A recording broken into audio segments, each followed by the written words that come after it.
नमस्कार दोस्तों, स्वागत है आप सभी का आपके अपने चैनल टेक सीख प्रो पे।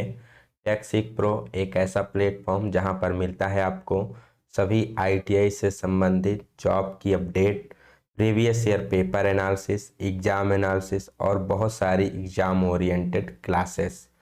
तो यदि आप आईटीआई फिटर टर्नर मशीनिस्ट से हैं और किसी भी गवर्नमेंट एग्ज़ाम की प्रिपरेशन कर रहे हैं तो ये चैनल आप लोगों के लिए बहुत ही महत्वपूर्ण है।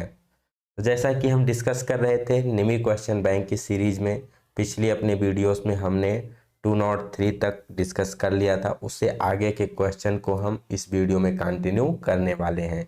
अगर अभी तक आपने पिछले वीडियोस को नहीं देखा है तो डिस्क्रिप्शन में लिंक दिया गया है, वहां से जा कर के पिछले वीडियोस को देख सकते हैं।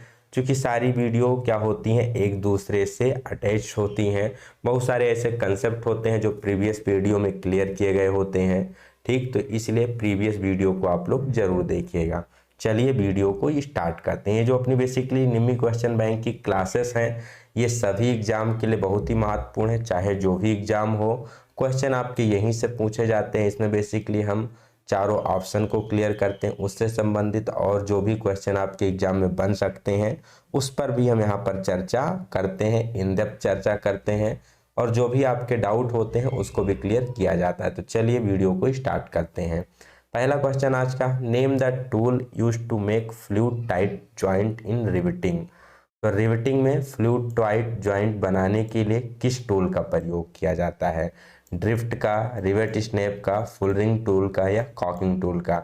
इन सभी टूल को, जैसा अभी हमने कहा, पिछली वीडियोस देखना बहुत ही ज़रूरी होता है। तो इन सभी भी जो भी यहाँ पर आपके दिए गए हैं टूल्स, इसको हमने अपने प्रीवियस वीडियो में बहुत ही अच्छे से एक एक के बारे में क्लियर किया हुआ है। जैसे अगर बात की जाए कि ड्रिफ्ट का यूज क्या होता है, कहाँ पर यूज करते हैं, तो बेसिकली जब हम क्या कर रहे होते हैं, दो यहाँ पर सीटों को, यहाँ पर दो प्लेटों को आपस में जोड़ रहे होते हैं, तो ड्रिल होल करने के बाद उनको क्या करते हैं, ड्रिफ्ट के द्वारा एक दूसरे में क्या करते हैं, अलाइन किया जाता है। ठीक, तो रिवेट होल को क्या करने के लिए, अलाइन करने के लिए ड्रिफ्ट का यूज करते हैं। रिवेट स्नैप का यूज कहाँ किया जाता है, तो रिवेट के हेड को फाइनल शेप देने के लिए रिवेट स्नैप का यूज करते हैं। अब फुल रिंग टूल और कॉकिंग टूल क्या है, इसको हम डिटेल में देख लेते हैं, समझ लेते हैं विद एग्जाम्पल के साथ। ठीक, तो कॉकिंग बेसिकली क्या होता है, जैसा कि देख पा रहे हैं, caulking is an operation of closing down edge of the plate and hole, closing down the edge of the plate and head of the rivet to form a metal to metal tight joint। Basically caulking क्या होती है, caulking एक ऐसी process होती है जिसके द्वारा, जिससे मान लीजिए इन दो प्लेटों को आपस में क्या कर रहे हैं, जोड़ रहे हैं। ठीक है, तो यहाँ जो बेसिकली ये रिवेट का हेड है, इसको क्या करते हैं, बिठा करके इसको प्रेस करके, या यहाँ पर जो आपका सीट का एज है, सीट के एज को प्रेस करके इसको क्या करते हैं, बेसिकली हम मेटल टू मेटल काफ़ी tight joint, leak proof joint इसके द्वारा बनाते हैं। बेसिकली जो कॉकिंग टूल होता है, इससे ज़्यादा से ज़्यादा एग्जाम में आपके फिगर भी दिया जाता है।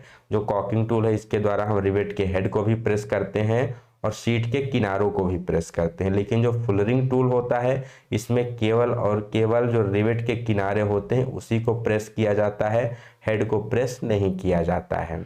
The edge of the rivet head is tightly pressed and expanded on the plate by cocking tool, which looks like a fastened cold chisel। Basically अगर आप देखो तो क्या दिखती है, कोल्ड चीजल की तरह दिखाई देती है। इसके द्वारा क्या करते हैं, रिवेट के हेड को काफ़ी अच्छे से प्रेस करते हैं, एज को अच्छे से प्रेस करते हैं, जिससे यहाँ पर मेटल टू मेटल टाइट, यहाँ पर काफ़ी अच्छा लीक प्रूफ जॉइंट बनता है। फुल रिंग टूल की बात की जाए तो fullering is an operation of pressing the whole surface of the edge of a plate. It is done by a fullering tool. जैसा यहाँ पर आप देख पा रहे हैं, जितनी चौड़ी यहाँ पर बेसिकली ये इसकी एज होती है, लगभग उतने सेम चौड़ाई का यहाँ पर टूल का प्रयोग करके इसको क्या करते हैं, प्रेस किया जाता है। When the caulking tool is about as thick as plate, it is called a fullering tool. Basically ये क्या होता है, कॉकिंग टूल ही होता है, लेकिन कॉकिंग टूल की यहाँ पर थिकनेस क्या होती है, बहुत कम होती है। और जब इसकी थिकनेस क्या हो जाए, पूरी सीट की जो एज है उसके बराबर हो जाए, तो इसी को हम फुलरिंग टूल कहते हैं। The whole surface of the edge of first plate is tightly pressed on the second plate. तो यहाँ पर जो पहली वाली प्लेट है इसके एज को दूसरे वाले प्लेट पर काफ़ी अच्छे से टाइटली प्रेस कर दिया जाता है। ये better fluid tight joint is achieved by fullering. तो यहाँ पर इसी लाइन का आपको बेसिकली मेन मतलब रखना है कि better fluid tight joint is achieved by fullering. तो फुलरिंग के द्वारा क्या किया जाता है, फ्लूइड टाइट जॉइंट यहाँ पर प्राप्त होता है। काकिंग के द्वारा क्या होता है, metal to metal tight joint प्राप्त होता है और यहाँ पर सीधा फ्लूइड टाइट जॉइंट प्राप्त होता है। Caulking is done on the edges of the plate as well as on the edge of the rivet head. तो जैसा कि आप यहाँ पर देख पा रहे हैं, जो कॉकिंग होती है ये रिवेट के हेड पर भी होती है और रिवेट के एज पर भी होती है। But fullering is done on the edge of the plate only. लेकिन जो फुलरिंग होती है केवल और केवल प्लेट के एज पर की जाती है या रिवेट के हेड पर नहीं की जाती है। और जो फुलरिंग टूल की चौड़ाई होती है ये यहाँ पर जो हम प्लेट यूज कर रहे हैं उसके एज की चौड़ाई के बराबर होती है। To facilitate caulking and fullering on the plate the edges of the plate are beveled about 80 to 85 degree. अब कॉकिंग या फुलिंग ऑप्शन करने के लिए बेसिकली अगर सीटें कुछ इस प्रकार से स्ट्रेट होंगी तो यहाँ पर हम कॉकिंग और फुलरिंग नहीं कर पाएंगे। तो इसके लिए क्या करते हैं, इसके एज को हल्का सा हम क्या करते हैं एंगल पर बेबल करते हैं। कितना एंगल पर, 80 से लेके 85 डिग्री के बीच में इसको बेबल किया जाता है। जैसे कि यहाँ पर आप देख पा रहे हैं यहाँ पर भी बेबल किया गया है और अगर आप यहाँ पर देखें तो यहाँ पर भी बेबल किया गया है। ठीक, तो लीक प्रूफ जॉइंट किसके द्वारा प्राप्त होता है, हमारे प्रीवियस क्वेश्चन का आंसर क्या हो जाएगा कि फ्लूइड टाइट जॉइंट बनाने के लिए किसका प्रयोग किया जाता है। तो फ्लूइड टाइट जॉइंट बनाने के लिए यहाँ पर बेसिकली फुलरिंग का प्रयोग किया जाता है और metal to metal tight joint पूछता तो क्या हो जाता, कॉकिंग हो जाता। आशा करते हैं क्वेश्चन आपको अच्छे से समझ में आ गया होगा। बढ़ते हैं अपने नेक्स्ट क्वेश्चन की तरफ। What is the name of tool used to cut thicker sheet? वो कौन सा टूल है जिसका प्रयोग मोटी सीट को काटने के लिए किया जाता है। ठीक है, अगर आपको क्या करना है मोटी सीट काटना है, मोटी सीट इन द सेंस ये लगभग जो 1 mm से ऊपर की जो सीट होती हैं इसको हम किसके अंतर्गत रखते हैं, मोटी सीटों के अंतर्गत रखते हैं। तो इसके लिए किसका प्रयोग किया जाता है, option bend snip, lever shear, straight snip या सर्कुलर कटिंग मशीन। जैसा कि आप सभी को पता है स्निप के द्वारा, चाहे वो बेंड स्निप हो या फिर स्ट्रेट स्निप हो, इसके द्वारा अराउंड 1.2 mm, कितना 1.2 mm अगर स्टैंडर्ड वायर गेज SWG में बात की जाए तो 20 SWG के साइज का यहाँ पर हम क्या कर सकते हैं, सीटों को काट सकते हैं। 1.2 mm तक की सीटों को काट सकते हैं। अगर स्ट्रेट स्निप है तो स्ट्रेट कट लगाएगा, बेंड स्निप है तो इसके द्वारा सर्कुलर और रेडियस में भी कटिंग की जा सकती है। लेकिन जब इससे ऊपर की सीटों को हमें काटना होता है तो किसका प्रयोग किया जाता है, तो इस केस में हम लीवर शेयर का प्रयोग करते हैं। किसका प्रयोग करते हैं, लीवर शेयर का प्रयोग करते हैं। देख लेते हैं बेसिकली कि लीवर शेयर क्या होती है। तो यहाँ पर आपको एक लीवर शेयर का फिगर दिखाया गया है। बहुत बार यहाँ पर इस फिगर से भी क्वेश्चन पूछ लिया जाता है। तो लीवर शेयर बेसिकली अगर हैंड ऑपरेटेड है तो इसी को हम क्या कहेंगे, हैंड लीवर शेयर कहेंगे। एक हैंड ऑपरेटेड मशीन होती है जो कि यूज की जाती है सीट को कट करने के लिए। कितने थिकनेस, 3 mm तक की, 3 mm तक की जो सीट होती है उसको कट करने के लिए यहाँ पर बेसिकली हैंड लीवर शेयर का प्रयोग किया जाता है। अगर इसको SWG में बताया जाए तो 10 SWG की सीटों को कट करने के लिए इसका प्रयोग करते हैं।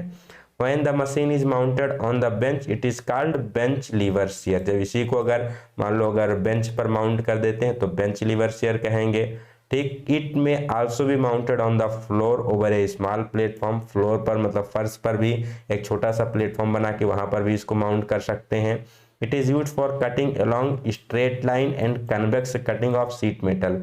इसके द्वारा हम स्ट्रेट लाइन में कट कर सकते हैं और कन्वेक्स कटिंग कट कर सकते हैं। अब यहाँ पर पार्ट आपको पता होना चाहिए, ये जो पूरा का पूरा क्या है, इसको हम लीवर शेयर कहते हैं। इसको हैंडल कहा जाता है। यहाँ पर दिखाया गया है अपर ब्लेड, यहाँ पर क्या हो गया आपका क्लैंपिंग हो गया, क्लैंपिंग डिवाइस। नीचे आपका यहाँ पर पूरा बॉडी हो गया, अपर ब्लेड यहाँ पर दिखाया गया है, लोअर ब्लेड यहाँ पर हो गया और ये सीट है जिसको हम क्या कर रहे हैं, कट कर रहे हैं। सबसे ज्यादा एग्जाम में जो यहाँ पर पूछा जाता है वो अपर ब्लेड और लोअर ब्लेड यहाँ पर पूछा जाता है। तो जब नीचे यहाँ पर एरो देगा तो लोअर ब्लेड, यहाँ पर एरो देगा तो अपर ब्लेड, ध्यान में आपको रखना है। चलते हैं अपने नेक्स्ट क्वेश्चन की तरफ। Which stake is used for making sharp bend? तीखे मोड़ या शार्प बेंड बनाने के लिए किस स्टेक का यहाँ पर प्रयोग किया जाता है? ठीक है, तो अगर आपको तीखे मोड़ शार्प बेंड बनाना है, बेसिकली इसको भी अपने पिछले वाले वीडियोस में अगर वीडियो नंबर 9 देखेंगे तो यहाँ पर जितने भी आपके स्टेक्स हैं हमने उसको फिगर के साथ डिटेल में अच्छे से क्लियर किया है, तो उसके लिए आप एक बार पिछला वाला वीडियो देख लीजिएगा, डिस्क्रिप्शन में ऑलरेडी लिंक दिया गया है। तो शार्प बेंड बनाने के लिए किस स्टेक का प्रयोग किया जाता है? स्टेक क्या होता है? बेसिकली स्टेक आपका सीट मेटल शॉप में प्रयोग किया जाने वाला एक प्रकार का एनविल होता है जो कि सपोर्टिंग टूल की तरह कार्य करता है। इसी पर रख के हम सीटों की बेंडिंग, पंचिंग, कटिंग आदि ऑपरेशन करते हैं। तो जब हमें शार्प बेंड बनाना होता है तो किसके लिए प्रयोग करते हैं? तो उस केस में प्रयोग किया जाता है हैचेट स्टेक का, क्योंकि इसका एक सिरा क्या होता है? शार्प बेंड होता है, बहुत ही ज़्यादा शार्प होता है, बेवल्ड होता है। तो उस केस में इसका प्रयोग किया जाता है हैचेट स्टेक का। ठीक है, तो हैचेट स्टेक को देख लेते हैं कि किस प्रकार का होता है। यहाँ पर आपको फिगर में दिखाया गया है, एक हैचेट स्टेक देख सकते हैं। ठीक है, तो the hatchet stake has a sharp straight edge bevelled along one side. तो जैसा कि यहाँ पर देख पा रहे हैं, यहाँ पर जो आपको एक साइड में बेबल किया गया है काफी ज्यादा शार्प होता है। It is very useful for making sharp bend. इसका प्रयोग कहाँ करते हैं? शार्प बेंड के लिए करते हैं। Folding the edge of sheet metal, sheet metal के एज को फोल्ड करने के लिए इसका प्रयोग किया जाता है। फॉर्मिंग बॉक्सेस, बॉक्सेस बनाने के लिए। पैंस बाई हैंड, या हैंड के द्वारा कुछ इस प्रकार से पैंस बनाने के लिए इसका प्रयोग किया जाता है।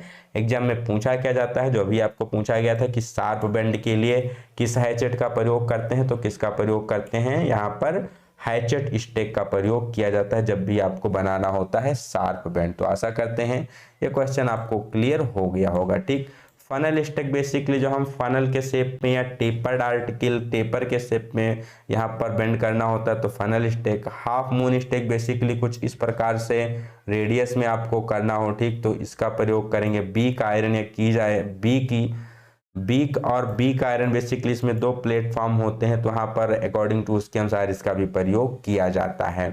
चलते हैं अपने नेक्स्ट क्वेश्चन की तरफ। यहाँ पर पूछा गया है what is the name of stake. ये भी काफी इजी है। इस स्टेक का नाम क्या है? तो जैसा कि आप सभी को पता है, यहाँ पर जो स्टेक दिखाया गया है एक किसके शेप में दिखाया गया है? फनल या कीप के शेप में दिखाया गया है। तो इसका नाम क्या हो जाता है? फनल स्टेक हो जाता है। यूज कहाँ करते हैं? तो जब हमें फनल शेप में कुछ इस शेप में टेपर्ड शेप में वस्तुओं को मोड़ना होता है, फोल्ड करना होता है, तो वहां पर इसका प्रयोग किया जाता है। Which flux is used for soldering in tin sheet? Tin की चादरों की सोल्डरिंग के लिए किस फ्लक्स का उपयोग किया जाता है? आपके पास ऑप्शन है रेजिन, पेस्ट, जिंक क्लोराइड या अमोनियम क्लोराइड। तो अगर आंसर की बात की जाए कि टिन की सोल्डरिंग के लिए कौन सी यहाँ पर बेसिकली फ्लक्स का प्रयोग किया जाता है, तो इसका उत्तर आपका हो जाएगा ऑप्शन नंबर सी हो जाएगा। जिंक क्लोराइड का प्रयोग करते हैं किसके लिए? टिन शीट की सोल्डरिंग के लिए। टिन शीट की सोल्डरिंग के लिए यहाँ पर किसका प्रयोग किया जाता है? जिंक क्लोराइड फ्लक्स का प्रयोग किया जाता है। अब फ्लक्स क्या होते हैं, कितने प्रकार के होते हैं, इसको हम इन डेप्थ समझ लेते हैं, क्योंकि इससे कई सारे क्वेश्चन आपके एग्जाम में पूछे जाते हैं। तो अगर बात की जाए कि फ्लक्स क्या होता है, तो flux basically all metal rust to some extent. Basically जो सभी मेटल होते हैं उस पर कुछ ना कुछ यहाँ पर रस्ट होती है। कब? When they expose to the atmosphere. जब भी हम मेटल को क्या करते हैं? एटमॉस्फेयर के संपर्क में आते हैं, मतलब खुली वायु में छोड़ते हैं, तो ऑक्सीडेशन के कारण उस पर कुछ ना कुछ जंग लग जाता है या उसमें कुछ ना कुछ जंग का वहां पर अवशेष होता है। The layer of the rust must be removed before soldering. तो जब भी हमें मेटल की सोल्डरिंग करनी है तो सोल्डरिंग करने से पहले जरूरी क्या होता है यहाँ पर कि जो भी उस सरफेस पे रस्ट लगी है उस रस्ट को दूर किया जाए, उस रस्ट को हटाया जाए। फॉर दिस ये chemical compound applied to the joint is called flux.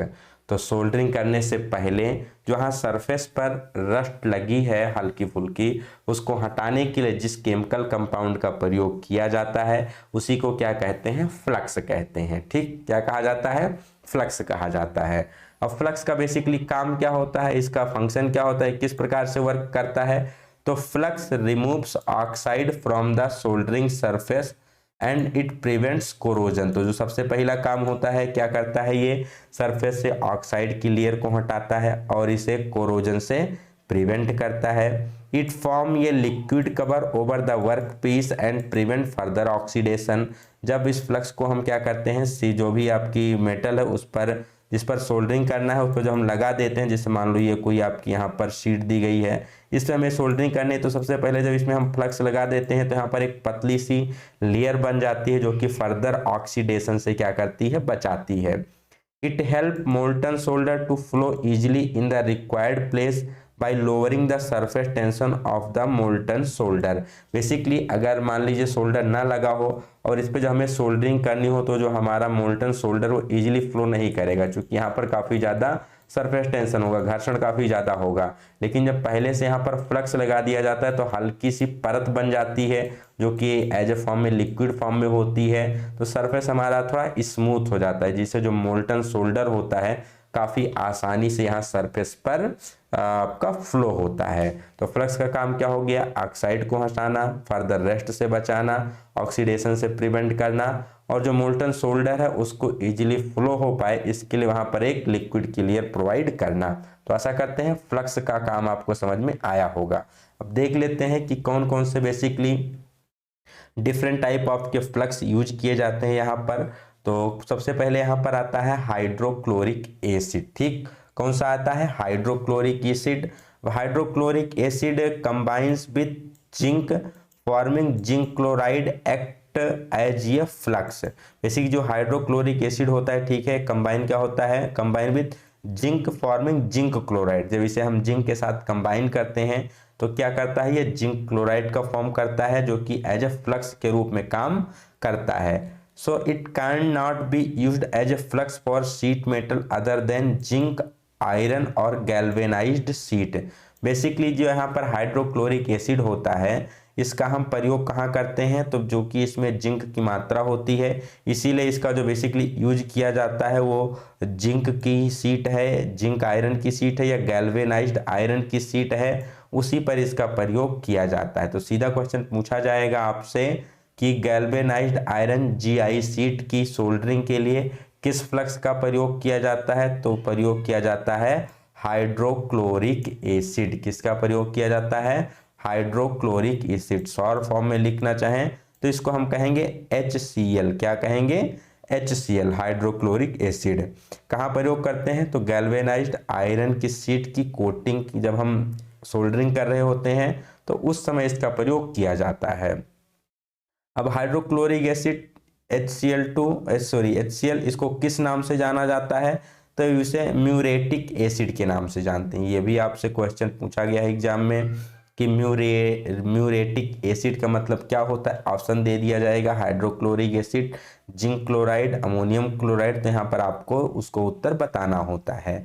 तो हाइड्रोक्लोरिक एसिड को क्या कहते हैं, म्यूरेटिक एसिड के नाम से भी जानते हैं। नेक्स्ट, जिंक क्लोराइड का प्रयोग कहाँ करते हैं, तो zinc chloride also known as killed spirit.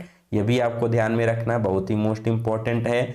Zinc chloride को और किस नाम से जानते हैं, किल्ड स्पिरिट के नाम से जानते हैं। इसका फार्मूला आपको लिखना हो तो ये क्या हो जाएगा, ZnCl2। ठीक है, इसका शॉर्ट फॉर्म हो जाएगा ZnCl2। इसे किल्ड स्पिरिट कहते हैं। It is mainly use for soldering copper, brass and tin sheet. तो किसका प्रयोग किया जाता है, तो जिंक क्लोराइड प्रयोग किया जाता है सोल्डरिंग के लिए। अगर आपको कॉपर, ब्रास या टिन के शीट की सोल्डरिंग करनी है तो जिंक क्लोराइड का प्रयोग किया जाता है। नेक्स्ट, अमोनियम क्लोराइड या इसी को साल अमोनिक कहते हैं। It is used for soldering copper, brass, iron and steel. तो अमोनियम क्लोराइड का प्रयोग किसके लिए किया जाता है, इसे NH4Cl हो जाएगा इसका formula. It is used for soldering copper, brass, iron and steel. जब आपको कॉपर शीट की, ब्रास की, आयरन की या स्टील शीट की सोल्डरिंग करनी होती है तो वहां पर अमोनियम क्लोराइड या साल अमोनिक का प्रयोग किया जाता है। एक मोस्ट इंपोर्टेंट ध्यान में रखना है, it is used in the form of powder और मिक्स विथ वाटर। इसे बेसिकली हम किस फॉर्म में प्रयोग करते हैं, तो इसे पाउडर फॉर्म में प्रयोग करते हैं या फिर वाटर के साथ मिक्स करके प्रयोग करते हैं। प्रयोग करते समय ये क्या हो जाता है, वाष्पीकृत हो जाता है। ठीक है, NH4Cl, इसी को नौसादर के नाम से भी हिंदी में जाना जाता है। तो आशा करते हैं क्लियर हो गया होगा। अगर बात की जाए हाइड्रोक्लोरिक एसिड तो इसे क्या कहा जाता है, इसे म्यूरेटिक एसिड के नाम से जानते हैं। GI sheet galvanised iron sheet के लिए प्रयोग करते हैं। जिंक क्लोराइड ZnCl2 इसे हम किल्ड स्पिरिट कहते हैं, किसके लिए प्रयोग करते हैं तो कॉपर ब्रास और टिन के शीट के लिए। अमोनियम क्लोराइड नौसादर, ये बेसिकली आपका पाउडर के फॉर्म में होता है, यूज करते समय इवोपरेट हो जाता है, इसे प्रयोग करते हैं कॉपर ब्रास आयरन और स्टील के लिए। चलते हैं अपने नेक्स्ट क्वेश्चन की तरफ। तो यहाँ पर हमारा कुछ और दिए गए हैं फ्लक्स, इसके बारे में भी हम देख लेते हैं। नेक्स्ट हमारा आता है फास्फोरिक एसिड। फास्फोरिक एसिड की बात की जाए, it is mainly use for flux as stainless steel. बहुत ही मोस्ट इंपॉर्टेंट क्वेश्चन है, अगर पूछ लिया जाए स्टेनलेस स्टील के लिए किसका प्रयोग करते हैं तो फास्फोरिक एसिड का प्रयोग करते हैं। इट इज एक्सट्रीमली रिएक्टिव, बहुत ज्यादा ये क्या होता है रिएक्टिव होता है। It is stored in plastic containers because it attacks glass. ये फास्फोरिक एसिड होता है, इसको हम प्लास्टिक के कंटेनर प्लास्टिक के बर्तनों में रखते हैं, चूंकि ये ग्लास के साथ क्या करता है बहुत ही जल्दी रिएक्ट करता है, इसलिए इसको हम किस में रखते हैं प्लास्टिक के कंटेनर में रखते हैं। कुछ यहाँ पर आपके ऑर्गेनिक यहाँ पर आपके फ्लक्स, अभी तक जो हमने फ्लक्स डिस्कस किए, जो आपका जिंक क्लोराइड था और हाइड्रोक्लोरिक था, सालमोनिक था, फास्फोरिक एसिड है, ये सभी क्या है आपके इनऑर्गेनिक है, ठीक है, या एसिडिक है जिसमें अम्ल की मात्रा पाई जाती है। बेसिकली ये जो सारे फ्लक्स होते हैं इनका वर्किंग प्रिंसिपल कुछ ऐसा होता है कि इसको जब हम सरफेस के ऊपर लगाते हैं तो उसके बीच में क्या होती है केमिकल रिएक्शन होती है, और केमिकल रिएक्शन के थ्रू यहाँ पर ये क्या करते हैं वर्क करते हैं। इसको कभी भी हाथ के द्वारा नहीं लगाना चाहिए, क्योंकि इसमें क्या होता है कुछ पॉइजनस भी हो सकते हैं, एसिड आपको रिएक्ट भी कर सकता है, और बाद में उसको क्या करता है धोना भी पड़ता है, वाटर से क्लीन करना पड़ता है। लेकिन हमारे पास कुछ इनऑर्गेनिक होते हैं, ठीक है, सॉरी ऑर्गेनिक होते हैं जिसमें एसिड की मात्रा नहीं पाई जाती है, जो कि आपके एसिडिक नहीं होते हैं, जैसे रेजिन हो गया, टैलो हो गया। इसको भी देख लेते हैं। Resin it is available in paste और पाउडर फॉर्म। रेजिन बेसिकली किस फॉर्म में होता है पाउडर फॉर्म में या पेस्ट फॉर्म में। Resin is used for soldering copper brass bronze tin cadmium nickel silver and some alloy of these metal. This is used extensively electrical soldering work. Basically resin का प्रयोग जो main use है वो कहाँ करते हैं, जो भी आपके इलेक्ट्रिकल के सामान होते हैं, छोटे छोटे वायर्स होते हैं, तो उसकी सोल्डरिंग के लिए बेसिकली रेजिन का प्रयोग किया जाता है। वो आपके wire copper brass bronze tin cadmium nickel silver किसी के भी हो सकते हैं, ठीक है। Next tallow, it is form of animal fat. It is used when soldering lead brass and pewter. तो लेड ब्रास या प्यूटर की सोल्डरिंग के लिए किसका प्रयोग किया जाता है तो लेड ब्रास या प्यूटर की सोल्डरिंग के लिए टैलो का प्रयोग किया जाता है। तो आशा करते हैं फ्लक्स वाला आपको टॉपिक अच्छे से क्लियर हो गया होगा, इसमें कोई डाउट आपको फर्दर नहीं होगा। बढ़ते हैं अपने नेक्स्ट टॉपिक की तरफ, सॉरी नेक्स्ट क्वेश्चन की तरफ। नेक्स्ट क्वेश्चन हमारा क्या है, what is the seam used in sheet metal joint for roofing and panelling. अगर बात की जाए रूफिंग के लिए, सेम आपको ये टर्मिनोलॉजी ध्यान रखनी है जो यहाँ पर दी गई है, ठीक है।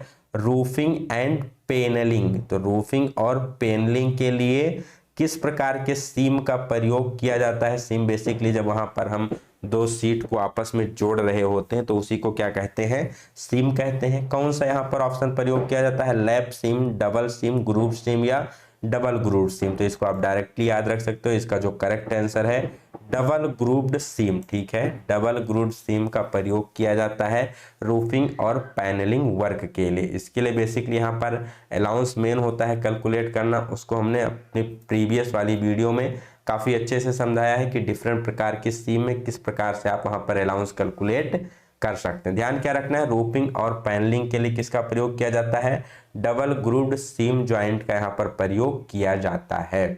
Next question, what is rivet interference. Rivet का इंटरफेरेंस क्या होता है, that is nothing but option दिया गया है, चादर की मोटाई या फिर डायमीटर ऑफ द रिवेट या length to form the head या फिर total rivet length required for riveting. तो रिवेट इंटरफेरेंस का मतलब होता है length to form the head.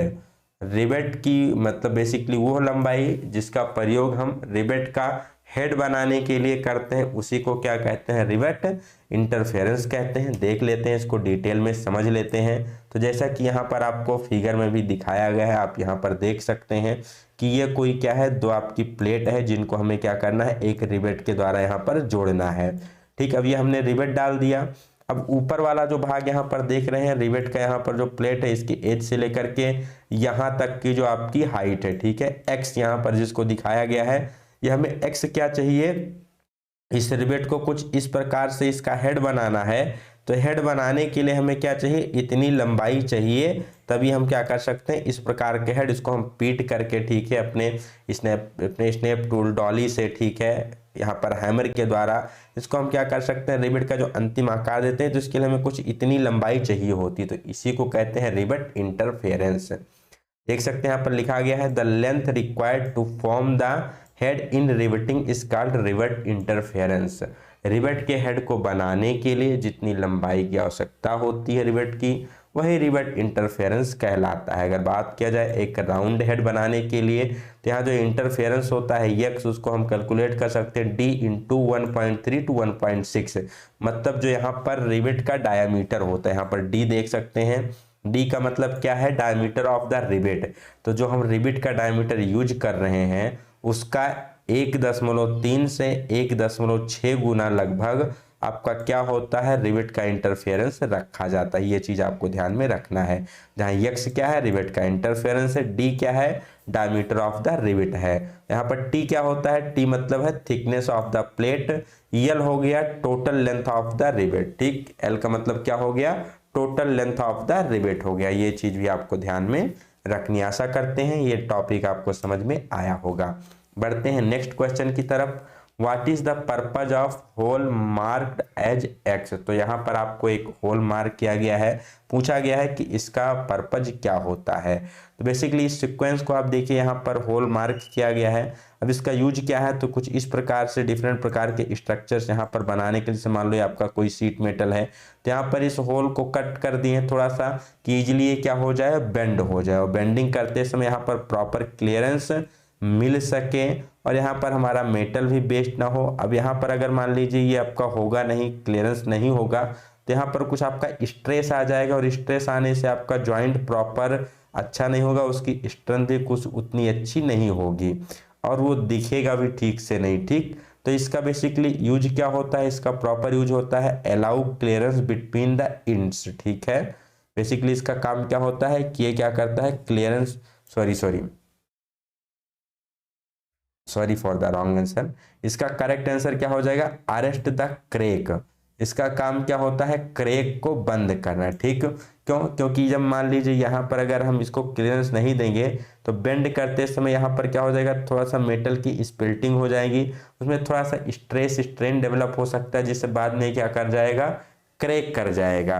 तो यहाँ पर जो एक क्लियरेंस वाला होल दिया जाता है, क्लियरेंस प्रोवाइड किया जाता है, इसका मेन काम होता है कि यहाँ पर जो क्रैक हो सके उसको क्या करना, अरेस्ट करना, और यहाँ पर क्रैक बाद में ना आए उसको अवॉइड करने के लिए यहाँ पर पहले से ही क्लियरेंस दे देते हैं, जिससे यहाँ पर इजीली यहाँ पर जो सीट है आपकी बेंड हो सके, जिस भी फॉर्म में उसको हम मोड़ना चाहते हैं इजीली वो हमारी क्या हो सके, मुड़ सके, ठीक। चलते हैं नेक्स्ट क्वेश्चन की तरफ।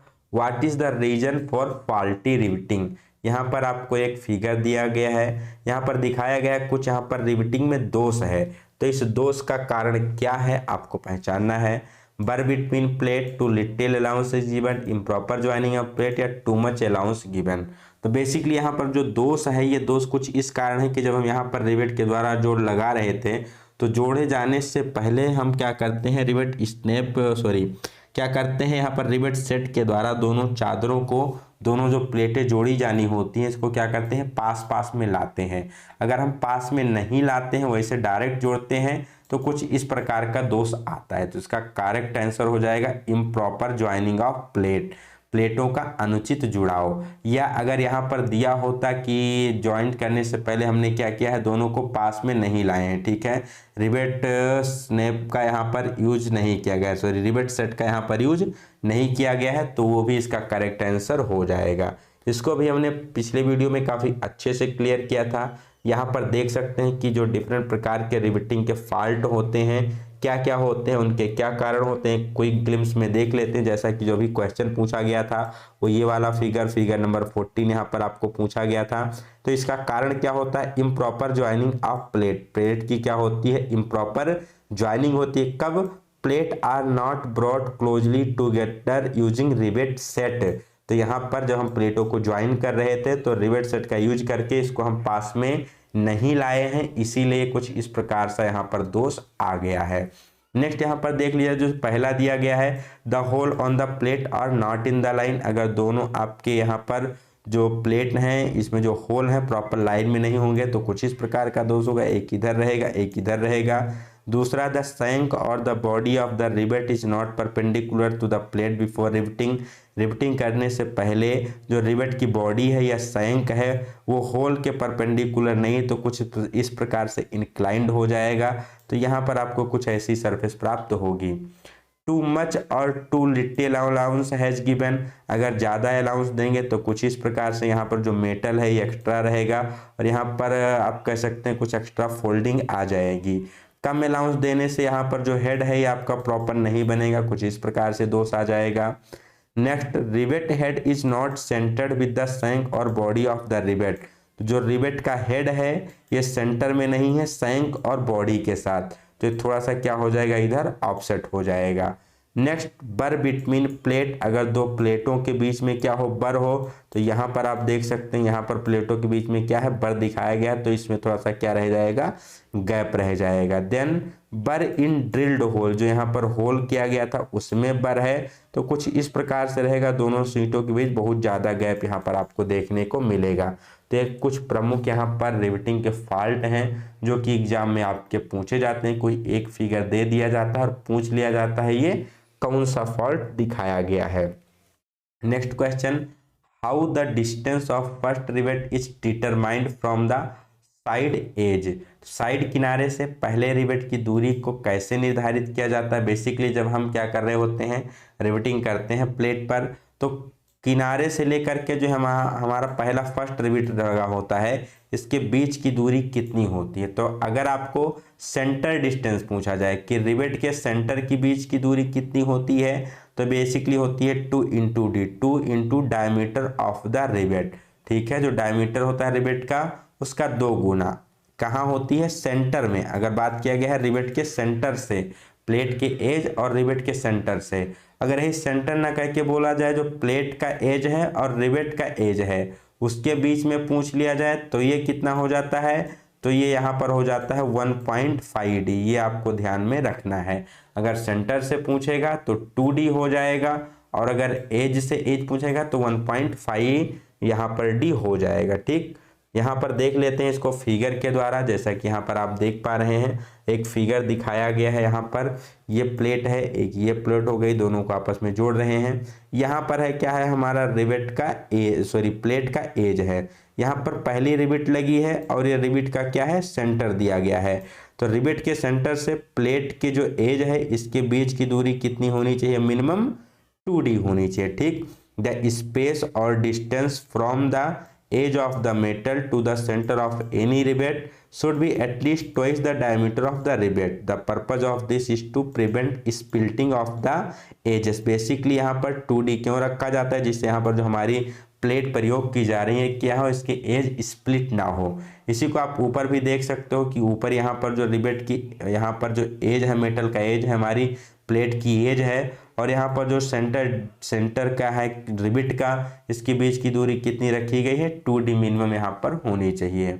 नेक्स्ट, अगर पूछ लिया जाए कि दो रिवेटों के बीच की सेंटर डिस्टेंस कितनी होती है, जैसे ये एक हमारी पहली रिवेट हो गई, एक दूसरी रिवेट हो गई, इनके सेंटर की बीच की दूरी कितनी होती है, तो 3 डी होती है। ठीक है, जो भी रिवेट का डायमीटर है उससे 3 गुना 3 डी यहाँ पर कम से कम दोनों यहाँ पर जो आपकी प्लेट जोड़ी जा रही है रिवेट के माध्यम से, तो दोनों रिवेटों के बीच की सेंटर की दूरी कितनी होती है, 3 डी होती है। ये आपको चीज ध्यान में रखना है। बढ़ते हैं अपने अगले क्वेश्चन की तरफ। What is the part mark as X in the hand shearing machine. यहाँ पर आपको एक हैंड शेयरिंग मशीन दिखाया गया है। इसमें पूछा गया एक्स से चिन्हित पार्ट का नाम क्या है। तो इसको हमने अभी थोड़ी देर पहले अपने क्वेश्चंस में, प्रीवियस क्वेश्चन में क्लियर किया गया था कि इसका मतलब क्या है। तो एक्स यहाँ पर आपको दिखा रहा है अपर ब्लेड को, ठीक, किसको दिखा रहा है, ये एक्स का मतलब है अपर ब्लेड। अगर यहाँ पर दिखाता तो ये क्या हो जाती, लोअर ब्लेड हो जाती, ठीक है। ये क्या है, बॉडी है, और यहाँ पर क्या है, क्लैंपिंग्स है, ठीक। चलिए बढ़ते हैं अपने नेक्स्ट क्वेश्चन की तरफ। तो इसका करेक्ट आंसर हो जाएगा upper blade. What is the advantage of stake in sheet metal work. तो बेसिकली यहाँ पर पूछा जा रहा है कि शीट मेटल में स्टेक का लाभ क्या होता है, स्टेक को क्यों यूज किया जाता है, स्टेक का पर्पज क्या है। तो जैसा हमने स्टार्टिंग में भी डिस्कस किया था कि स्टेक क्या है, नथिंग बट शीट मेटल में एक एनविल की तरह कार्य करती है, ठीक है। अब एनविल का काम क्या होता है, सपोर्ट करना, ठीक है। इसी पर रखकर जो भी आपकी सीट होती है उस पर जितने भी ऑपरेशन किए जाते हैं वो स्टेक पे ही रख के किए जाते हैं। तो स्टेक बेसिकली क्या करता है, सीटों को सपोर्ट करता है, बेंडिंग करते समय, ट्विस्टिंग करते समय, कटिंग करते समय, वहाँ पर डिफरेंट प्रकार के ज्वाइंट्स लगाते समय सपोर्ट करने का काम कौन करता है, तो स्टेक के द्वारा किया जाता है। डिफरेंट प्रकार के स्टेक्स को भी हमने प्रीवियस वीडियो में अच्छे से डिस्कस किया हुआ है। Next question, what is the tool mark as X in riveting. तो यहाँ पर आपको पूछा गया है रिवेटिंग में जो एक्स से टूल को मार्क किया गया है इसका नाम क्या है, इसे क्या कहते हैं। तो इसको हमने अपने पहले ही क्वेश्चन में डिस्कस किया था। इसको क्या कहा जाता है, तो इसे कॉकिंग टूल कहा जाता है। क्या कहते हैं, कॉकिंग टूल कहते हैं।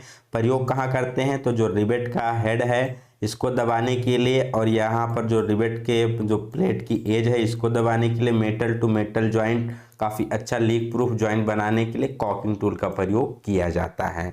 नेक्स्ट क्वेश्चन की बात की जाए, what is the fault in the riveting. यहाँ पर एक आपको रिवेट दिखाया गया है और पूछा गया है इसमें कौन सा फॉल्ट है। इसको अभी हमने जस्ट क्लियर किया हुआ थोड़ी देर पहले कि यहाँ पर अगर आप ऊपर की साइड देखो तो इसका हेड प्रॉपर नहीं बना है। क्यों नहीं बना है, क्योंकि यहाँ पर प्रॉपर इसमें अलाउंस नहीं दिया गया था। तो इसका करेक्ट आंसर क्या हो जाएगा, टू लिटिल अलाउंस। अलाउंस क्या है, बहुत ही कम है, इसलिए यहाँ पर इसका रिवेट का हेड प्रॉपरली नहीं बना है। इसको हमने अभी आपको जस्ट क्लियर किया है, आप देख सकते हैं फिगर में यहाँ पर आपको दिखाया गया है कि यहाँ पर रिवेट का जो प्रॉपरली हेड है वो नहीं बना है। कहाँ पर, यहाँ देख सकते हैं आप। तो इसका करेक्ट आंसर क्या था कि यहाँ पर जो अलाउंस है वो प्रॉपर नहीं दिया गया है, इसलिए वहाँ पर उसका हेड प्रॉपर नहीं बना है, ठीक। चलते हैं नेक्स्ट क्वेश्चन की तरफ। Which tool is used to make fluid tight joint by pressing the rivet edge plate. तो इसको भी हमने पहले ही क्वेश्चन में डिस्कस किया था। बेसिकली वहां दे करके यहाँ फिर से अलग अलग पूछा जा रहा है। तो अगर रिवेट के हमें क्या करना है, एज को दबाना है, तो उसके लिए केवल एक ही होता है। कौन सा होता है, वो आपका फुलरिंग टूल होता है। और रिवेट की जो एज होती है, चौड़ाई होती है, उसके क्या होता है, ये बराबर होता है। इसके द्वारा फ्लूइड टाइट ज्वाइंट, काफी अच्छा फ्लूइड टाइट ज्वाइंट इसके द्वारा बनाया जाता है। Next question, why allowance is required while making various type of hems and seams. विभिन्न प्रकार के हेम और सीम बनाते समय अलाउंस की आवश्यकता क्यों होती है।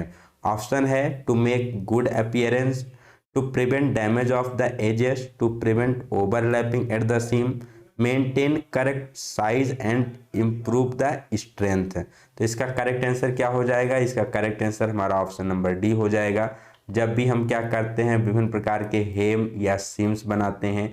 हेम का मतलब क्या होता है, तो हेम बेसिकली क्या होता है, जब भी हम क्या करते हैं, सीट के किनारों को मोड़ते हैं, ठीक। तो सीट के किनारों को मोड़ना, बेंडिंग करना ही क्या कहलाता है, हेम कहलाता है। सीम का मतलब होता है किनारों को आपस में जोड़ना, और हेम का मतलब होता है मोड़ना। अब एक बार मोड़ा जाए तो सिंगल हेम हो गया, दो बार मोड़ा जाए डबल हेम हो गया, ठीक। तो इस कुछ इस प्रकार से यहाँ पर टर्मिनोलॉजी यूज की जाती है। सीम का मतलब हो गया उसको जोड़ लगाना। तो जब भी हम सीम या हेम करते हैं तो उस टाइम हम पर्याप्त अलाउंस देते हैं, ठीक है। तो उस अलाउंस का रीजन क्या होता है, उसका रीजन होता है जिससे कि वहाँ पर करेक्ट शेप एंड साइज को मेंटेन किया जा सके और उसकी स्ट्रेंथ को काफ़ी अच्छा किया जा सके। अगर हमें कम स्ट्रेंथ चाहिए, सिंगल हेम एक बार मोड़ देंगे। ज़्यादा स्ट्रेंथ चाहिए, दो बार आपका डबल हेम देंगे, ठीक। जैसे बाल्टी वगैरह देखते होते हैं तो उसमें क्या होता है, वायर हिम होता है, उसमें कुछ वायर के शेप में मोड़ा जाता है। तो एज पर रिक्वायरमेंट स्ट्रेंथ के अनुसार यहाँ पर हेम और सीम हम डिसाइड करते हैं। which sheet metal is easiest to joint and solder? जोड़ और सोल्डर लगाने के लिए कौन सी धातु की शीट सबसे आसान होती है? Option tin plate, lead, galvanized iron या फिर स्टेनलेस स्टील। तो बेसिकली इसका ऑप्शन करेक्ट हो जाएगा टिन प्लेट। जो टिन की हुई प्लेट होती है बेसिकली ऐसी आयरन प्लेट जिसपे क्या हो, टिन की एक पत्ती परत लगी हो, टिन की प्लेट हो, उस पर क्या है बेसिकली जोड़ लगाना, सोल्डर लगाना काफी आसान होता है। इसको भी हम डिटेल में देख लेते हैं, ठीक है।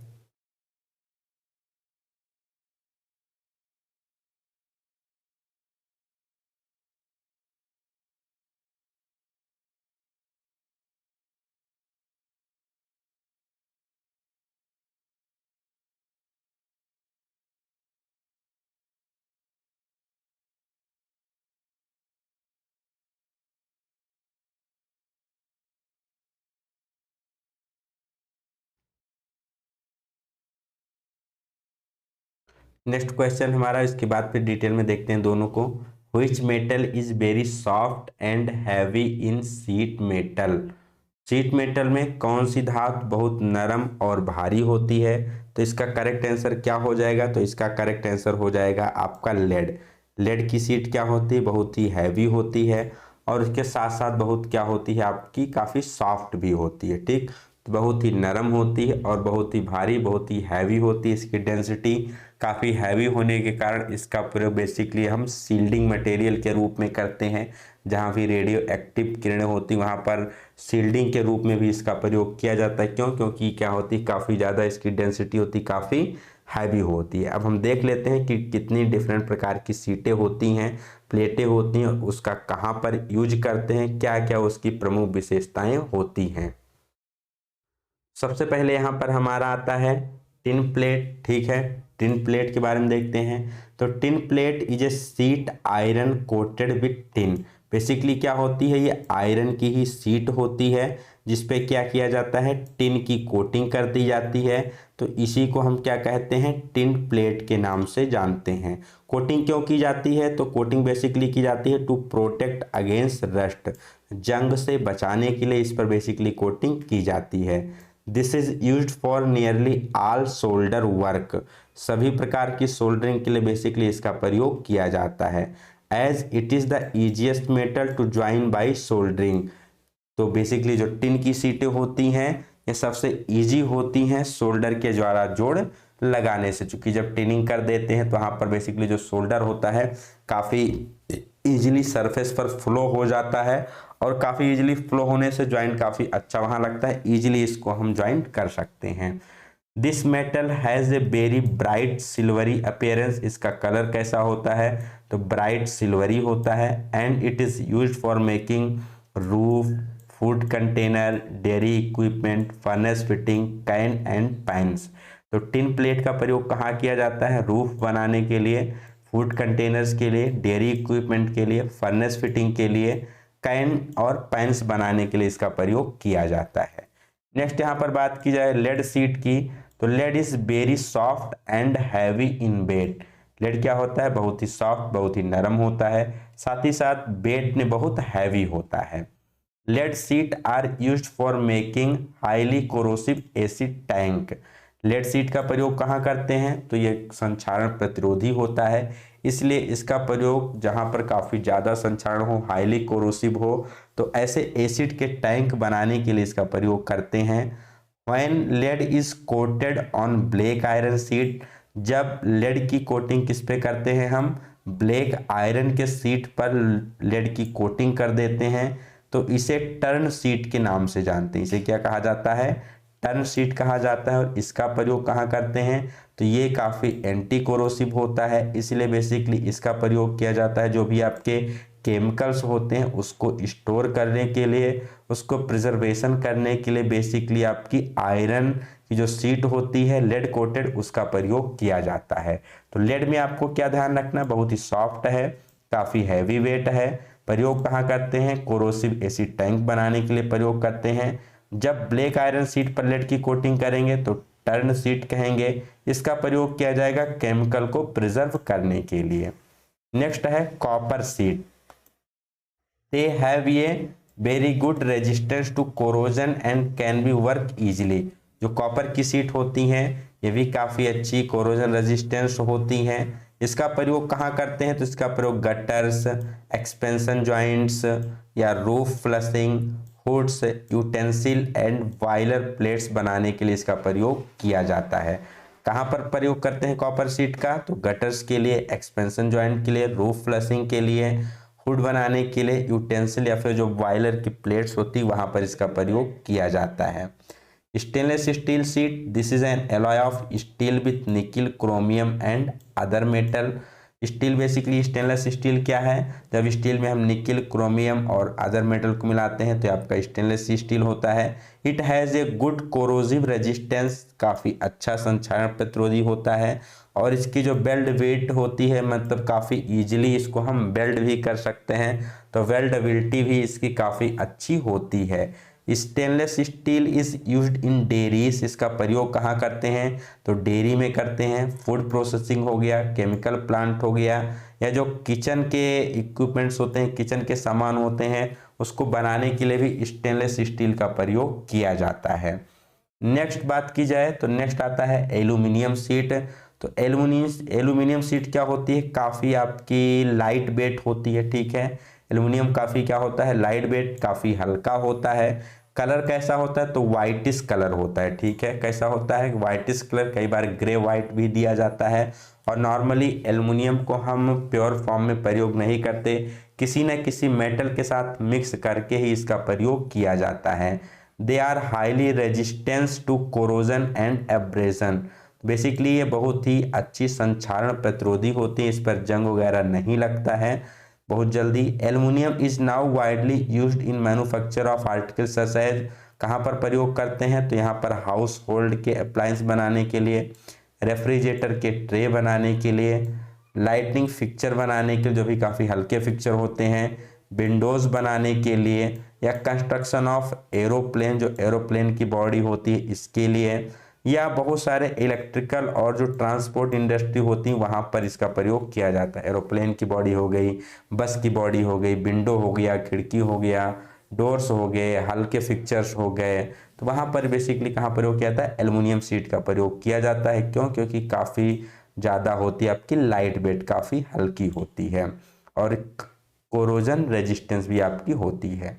नेक्स्ट आती है गैल्वेनाइज्ड आयरन शीट, जिसे जीआई शीट के नाम से जानते हैं। तो ये क्या होती है? Zinc coated iron sheet. Basically जब हम आयरन शीट पर क्या करते हैं? जिंक की कोटिंग कर देते हैं, तो उसी को गैल्वेनाइज्ड आयरन शीट के नाम से जाना जाता है। शॉर्ट फॉर्म में इसी को क्या कहते हैं? जीआई शीट कहते हैं। The zinc coating resist corrosion. Zinc coating क्या करता है? कोरोजन को रेजिस्ट करता है और इम्प्रूव करता है उसके अपीयरेंस को। साथ ही साथ ये इसमें एक और प्रॉपर्टी होती है कि it can withstand contact with water and exposure to weather. Basically जब हम क्या करते हैं, इस पर जिंक की कोटिंग कर देते हैं, तो उसकी वजह से ये क्या कर सकता है, जब इस पर हम वाटर, पानी का इस पर कोई असर नहीं पड़ता, इसको हम खुले एटमॉस्फेयर में छोड़ दें तो वहाँ पर वेदर के कंडीशन का भी इस पर कोई फर्क नहीं पड़ता। ये डायरेक्ट लाइन आपके एग्जाम्स में दी जाती है क्वेश्चन में कि which is the sheet that can be stand contact with the water and exposure to weather. Direct line दी जाती है, तो इसका आंसर हो जाता है गैल्वेनाइज्ड आयरन या जीआई शीट। प्रयोग कहाँ करते हैं?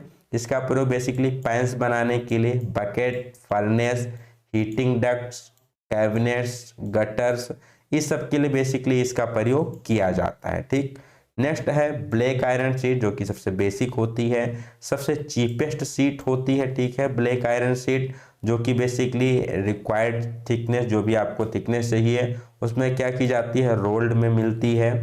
The use of this metal is limited to making article that are to be painted. इसका प्रयोग बेसिकली कहाँ करते हैं? जो ब्लैक आयरन शीट है इसका प्रयोग ऐसे सामान बनाने के लिए, ऐसे उपकरण बनाने के लिए प्रयोग करेंगे जिसे बाद में हमें या तो पेंट करना है या फिर इनेमल करना है। इनेमल नथिंग बट क्या होती है? केमिकल कोटिंग की प्रोसेस होती है बेसिकली, जिसके द्वारा एक मेटल को दूसरे मेटल पर एक प्रोटेक्टिव लेयर के रूप में चढ़ाया जाता है, वही क्या होती है, इनेमलिंग होती है। जहां पर आपको इनेमल करना हो या पेंट करना हो तो वहां पर क्या करते हैं, इस शीट का प्रयोग करते हैं। जैसे टैंक्स हो गए, बड़े बड़े पैंस हो गए, बक्से हो गए, स्टोव हो गए, पाइप हो गए, तो इन सभी को बनाने के लिए किसका प्रयोग किया जाता है, ब्लैक आयरन शीट का प्रयोग किया जाता है। तो ये कुछ प्रमुख शीटें थी जिसका प्रयोग आपको याद रखना है, कहाँ पर करते हैं, किस शीट की क्या विशेषता होती है। चलते हैं नेक्स्ट क्वेश्चन की तरफ। Which sheet metal withstand contact with water and exposure to weather? अभी हमने आपको बताया था कि ये क्वेश्चन कई बार एग्जाम में पूछा जाता है, तो इसका करेक्ट आंसर क्या हो जाएगा, इसका करेक्ट आंसर हो जाएगा गैल्वेनाइज्ड आयरन शीट, या फिर जिसे हम शॉर्ट फॉर्म में GI शीट कहते हैं। Next, what is the purpose of drift in the riveting operation? Riveting operation में ड्रिफ्ट का यूज क्या होता है, इसको भी हमने आपको स्टार्टिंग में भी क्लियर किया था कि रिवेट होल को एक सीध में लाने के लिए, अलाइन करने के लिए बेसिकली इसका प्रयोग किया जाता है। तो करेक्ट आंसर हो जाएगा align the holes to be riveted. Basically जब आपकी दो प्लेट हैं, एक ये प्लेट हो गई, एक ये प्लेट हो गई, दोनों में क्या है, होल बना हुआ है, तो जब इसको हम क्या करते हैं, ज्वाइन कर रहे होते हैं रिवेट के द्वारा, रिवेटिंग कर रहे हो, तो दोनों होल को अलाइन करने के लिए, एक सेंटर में लाने के लिए ड्रिफ्ट का प्रयोग किया जाता है। Next question, name the tool mark as X in the riveting. यहाँ पर आपको एक्स से मार्क किए गए टूल का नाम बताना है। आई थिंक कोई डाउट नहीं होगा आपको, क्या है ये, इसे हम फुलरिंग टूल के नाम से जानते हैं। यहाँ पर इसकी जो चौड़ाई है, रिवेट यहाँ पर जो प्लेट है इसकी एज की चौड़ाई के बराबर होती है। फ्लूइड टाइट ज्वाइंट बनाने के लिए इसका प्रयोग किया जाता है। Next question, which hammer is suitable for riveting? Riveting के लिए कौन सा हैमर सुटेबल होता है? तो बेसिकली रिवेटिंग में हम किसका प्रयोग करते हैं, माइलेट का प्रयोग करते हैं। माइलेट नथिंग बट क्या होता है, एक आपका वुडन हैमर होता है। अब उसी पर अकॉर्डिंग टू यूज के अनुसार अगर हम क्या करते हैं, प्लास्टिक की स्ट्रिप लगा देते हैं, तो उसी को किस नाम से जानते हैं, तो उसी को प्लास्टिक हैमर के नाम से जाना जाता है। तो जो प्लास्टिक हैमर है आपका नथिंग बट एक क्या होता है, माइलेट ही होता है। तो इसका प्रयोग कहाँ किया जाता है, रिवेटिंग के लिए किया। Sorry for the confusion, basically जो माइलेट होता है इसका प्रयोग शीट मेटल में किया जाता है। यहाँ पर जो हमारा क्वेश्चन पूछा गया है, ये बेसिकली पूछा गया है रिवेटिंग के लिए। तो रिवेटिंग करते समय किसका प्रयोग किया जाएगा, तो रिवेटिंग करते समय बॉल पिन हैमर का प्रयोग किया जाता है। वेट भी आपको पता होना चाहिए, अराउंड 250 ग्राम का जो वेट का हैमर होता है, बॉल पिन हैमर, इसका प्रयोग किया जाता है। चाहे पंचिंग हो या फिर रिवेटिंग हो या फिर चीजल के साथ भी इसका प्रयोग किया जाता है।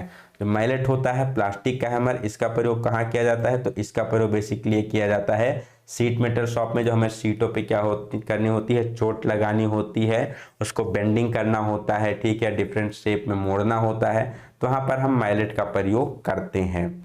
Next question, which notch is cut at an angle of 45 degree to the corner of the sheet metal?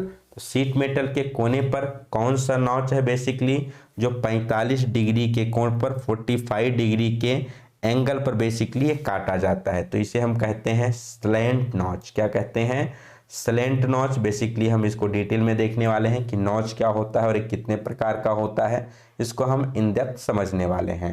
तो बेसिकली सबसे पहले अगर बात की जाए नॉच के बारे में कि नॉच क्या होता है, तो notch are the space provided for joining the edges when sheet metal are cut from the layout. तो नॉच नथिंग बट क्या होता है, जब हम दो सीटों को हमें आपस में जोड़ना होता है किनारों को, तो जो डिफरेंट शेप एंड साइज में अलाउंस के लिए उसको कट किया जाता है, तो वही क्या होता है, आपका नॉच होता है। It help to prevent surplus material from overlapping. Notch काटने से क्या होता है, आपका ओवरलैपिंग नहीं होता है, सरप्लस जो मटेरियल होता है उसको कट कर दिया जाता है। And causing a bulge at the seam and edges. जब भी सीम बनती है, जोड़ लगाते हैं एजेस पर, तो यहाँ पर ओवरलैपिंग सरप्लस मटेरियल को बचाने के लिए नोच को क्या करते हैं, कट कर देते हैं। अब नोच आपके डिफरेंट प्रकार के हो सकते हैं। पहला हो गया स्ट्रेट नोच और स्लिट नोच।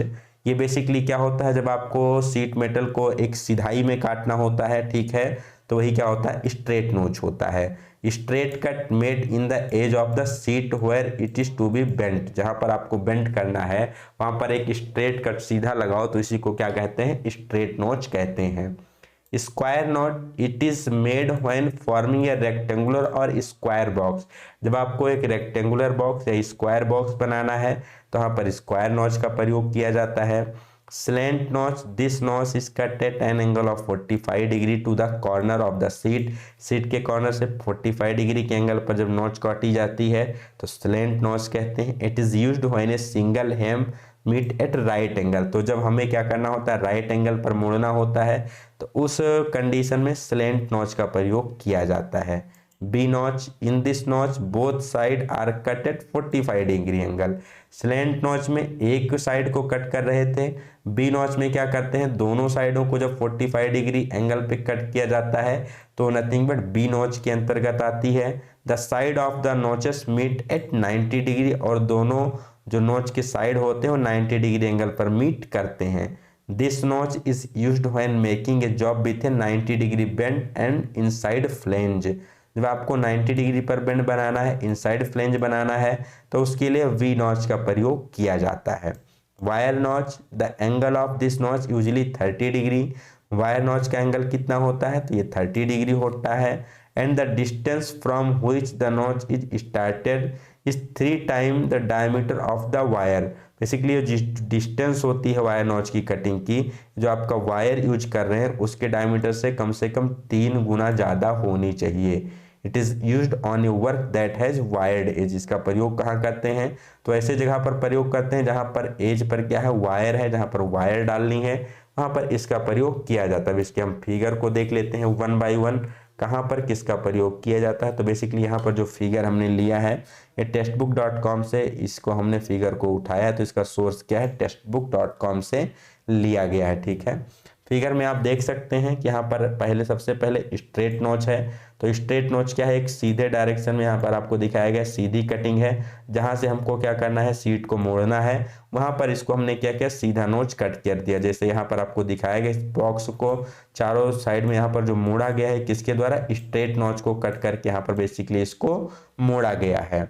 नेक्स्ट यहाँ पर बात की जाए जो स्क्वायर नॉच है, स्क्वायर नॉच कुछ इस प्रकार से यहाँ आपको काटता हुआ दिखाएगा। जब इस प्रकार से स्क्वायर या आयताकार हमें बॉक्स बनाना होता है, ठीक, तो इसका प्रयोग करते हैं। स्लैंट नॉच जो हमें एक साइड पर क्या है 45 डिग्री के एंगल पर यहाँ पर देख पा रहे हैं काटना होता है, ठीक है, तो इसका प्रयोग किया जाता है, स्लैंट नॉच का प्रयोग किया जाता है। बी नॉच का प्रयोग कहाँ करते हैं, जब आपको दोनों साइड से क्या है 45 डिग्री 45 डिग्री है, मतलब इस साइड से 45 डिग्री है और इस साइड से 45 डिग्री है, मतलब दोनों के बीच का एंगल कितना है, 90 डिग्री है। तो इस केस में किसका प्रयोग किया जाता है, तो इस केस में बी नॉच का प्रयोग किया जाता है। यूज कहाँ करते हैं, तो जब यहाँ पर सीटों को आपको क्या करना है, 90 डिग्री एंगल पर मोड़ना है, ठीक, कुछ इस प्रकार से 90 डिग्री के एंगल पर बेंड करना है, तो यहाँ पर बी नॉच का यूज होता है। वायर नॉच, वायर नॉच क्या होती है, यहाँ पर बेसिकली ये 30 डिग्री एंगल पर काटी जाती है और यहाँ पर डिस्टेंस मैटर करता है, ये 3D होनी चाहिए जो भी हम यहाँ पर वायर यूज कर रहे हैं। प्रयोग कहाँ करते हैं, तो कुछ इस प्रकार के आपके सामान जहाँ पर ऊपर क्या होता है, यहाँ पर एक आपकी वायर डली होती है, काफ़ी ज़्यादा स्ट्रेंथ प्रदान करने के लिए एज में वायर डालते हैं, तो वहां पर आपके वायर नॉच का प्रयोग करते हैं। तो आशा करते हैं नॉचेस आपको क्लियर हो गए होंगे, अच्छे से देख लीजिएगा। ज़्यादा यहाँ पर कंफ्यूजन होती है स्क्वायर नॉच में और बी नॉच में, ठीक है। तो स्क्वायर नॉच से कुछ इस प्रकार के आपके आयताकार बॉक्स वगैरह बनाए जाते हैं, बी नॉच से यहाँ पर बेसिकली 90 डिग्री एंगल में बेंड किया जाता है, ये चीज़ आपको ध्यान में रखना है, ठीक है। बी नॉच में दोनों साइड से 45 डिग्री, स्लैंट नॉच में वन साइड से 45 डिग्री होता है। चलते हैं नेक्स्ट क्वेश्चन की तरफ।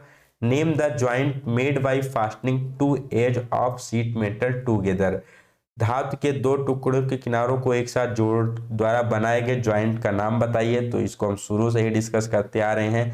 जोड़ का मतलब क्या है, जोड़ का मतलब होता है सीम, ठीक, डाउट आपको नहीं होना चाहिए। सीम का मतलब क्या होता है, जोड़ होता है। जब धातु के दो टुकड़े हैं, ठीक है, उनके किनारों को एक साथ जोड़ा जाता है तो इसी को क्या कहते हैं, सीम कहते हैं। हेम, हेम का मतलब क्या होता है, मोड़ना। नोच अभी हमने डिस्कस किया कि उसको कट कर देना। ग्रुप आप सभी को क्लियर होगा। Next question, what is the flux used for soldering in the form of powder and evaporate while heating. तो कौन सा फ्लक्स होता है जो कि बेसिकली पाउडर के फॉर्म में सोल्डरिंग करते समय इस्तेमाल किया जाता है और गर्म करते समय क्या हो जाता है, वाष्पित हो जाता है, मतलब वो उड़ जाता है। तो कौन सा फ्लक्स है, हम जब फ्लक्स पढ़ रहे थे तो हमने बताया था जो अमोनियम क्लोराइड होता है, साल अमोनिक, जिसको हिंदी में नौसादर कहते हैं, ये आपका पाउडर के फॉर्म में पाया जाता है और जब हम इसको यूज कर रहे होते हैं तो क्या हो जाता है, वाष्पित हो जाता है, एवोपरेट्स हो जाता है। Next question, name the type of seam, यहाँ किस प्रकार की सीम दिखाई गई है आपको बताना है। तो अगर आप यहाँ पर ध्यान से देख पा रहे होंगे तो यहाँ आप देखते हैं कि जब इस प्रकार की आपको स्ट्रक्चर बनानी है तो ये आपकी हो गई पहली सीट, ये हो गई दूसरी सीट। यहाँ पर दोनों को क्या किया जा रहा है, एक दूसरे के ऊपर चढ़ाकर लैप करके जोड़ लगाया जा रहा है। तो ये कौन सी सीम हो जाएगी, ये आपकी लैप सीम के अंतर्गत आएगी। ठीक, क्योंकि यहाँ पर एक दूसरे के ऊपर सीटों को क्या कर रहे हैं, एक दूसरे के ऊपर रखकर जोड़ लगा रहे हैं, थोड़ा सा ओवरलैप कर रहे हैं, इसलिए इसको क्या कहते हैं, हम लैप सीम कहते हैं। अब आजकल के जो क्वेश्चन आते हैं बेसिकली आपके एग्जाम में लैप सीम के टाइप को पूछा जाता है। और यहाँ पर अभी जो आपके रिसेंट एग्जाम हुए हैं, एक दो एग्जाम में यहाँ पर आपके संक लैप और इनसाइड लैप के बारे में पूछा गया था, और सबसे ज़्यादा यहाँ पर आजकल जो पूछा जाता है वो संक लैप का फिगर आपको एग्जाम में दे दिया जाता है। तो इसके टाइप भी देख लीजिए। तो लैप सीम जैसा कि आप सभी को पता है, लैप सीम कब होती है, जब यहाँ पर प्लेट के एक एज के दूसरे प्लेट के एज पर क्या करते हैं, हम ओवरलैप करवा देते हैं, तो आपका क्या होता है, लैप सीम का फॉर्म होता है। अब लैप सीम आपके कई प्रकार के होते हैं। सबसे पहले यहाँ आपको दिखाया गया प्लेन लैप, ठीक है। तो अगर कुछ इस प्रकार का आपको फिगर मिले तो ये क्या हो जाएगा, प्लेन लैप हो जाएगा। आपको ध्यान रखना है फिगर का, ये फिगर क्या है, सिंपली प्लेन लैप है। अगर थोड़ा सा यहाँ आपको क्या है, हल्का सा कुछ इस प्रकार से रेडियस में करके है, ठीक है, थोड़ा सा हल्का रेडियस दिया गया और यहाँ पर ला करके दूसरी सीट फिट की जा रही है, तो इस प्रकार का जो यहाँ पर लैप बनता है उसको हम क्या कहते हैं, संक लैप कहते हैं। चूंकि जो ये आपका ये स्ट्रक्चर बनता है इसी को हम क्या कहते हैं, संक कहते हैं। नेक्स्ट हो गया आपका इनसाइड लैप, ठीक है। एक क्या है, एक आपकी प्लेट है, दूसरी क्या है, इसके अंदर जा रही है, ठीक है, कुछ इस प्रकार से, फिर यहाँ पर रेडियस में मुड़ रही है, तो इसको हम कहते हैं इनसाइड लैप। और यहाँ पर अगर इसी को ऊपर जा करके फिर ये रेडियस में मुड़ रही है तो इसी को हम कहते हैं आउटसाइड लैप। तो ये आपको ध्यान में रखना है, सबसे ज्यादा संक लैप पूछा जाता है, इसको आपको फिगर को एज इट इज आपको ध्यान में रखना है। Next, which rivet is used to avoid the projection of rivet head, rivet सिर के प्रक्षेपण से बचाने के लिए किस रिवेट का उपयोग किया जाता है। तो आप सभी को क्लियर होना है, जहां पर हमें क्या करना होता है, जहां पर हम कोई भी रिवेट का काम कर रहे होते हैं, मान लो ये कोई सरफेस है और यहाँ पर हमें ऊपर रिवेट के हेड को नहीं ले जाना है, इसके नीचे ही हमारा रिवेट होना चाहिए, सीट के नीचे ही। तो यहाँ पर जो हेड यूज किया जाता है उसे क्या कहते हैं, काउंटर संक हेड रिवेट के नाम से जाना जाता है। क्या कहते हैं, काउंटर संक हेड रिवेट। देख लेते हैं, तो यहाँ पर आपको फिगर दिखाया गया है काउंटर संक हेड रिवेट का, ठीक है। It is used where the projection of the rivet has to be avoided. प्रयोग कहाँ करते हैं, ऐसे जगह पर प्रयोग करते हैं जहां पर रिवेट के हेड को क्या करना है, प्रोजेक्शन से हमें बचाना होता है, तो वहां पर इसका प्रयोग किया जाता है। ये आपका जो है आपका काउंटर सिंक हेड रिवेट का ये आपका क्या है, फिगर है। कुछ यहाँ पर आपकी प्लेट होती है, उसकी बेसिकली ऊपरी सरफेस होती है, उसके नीचे ही हमारा क्या होता है, रिवेट रहता है।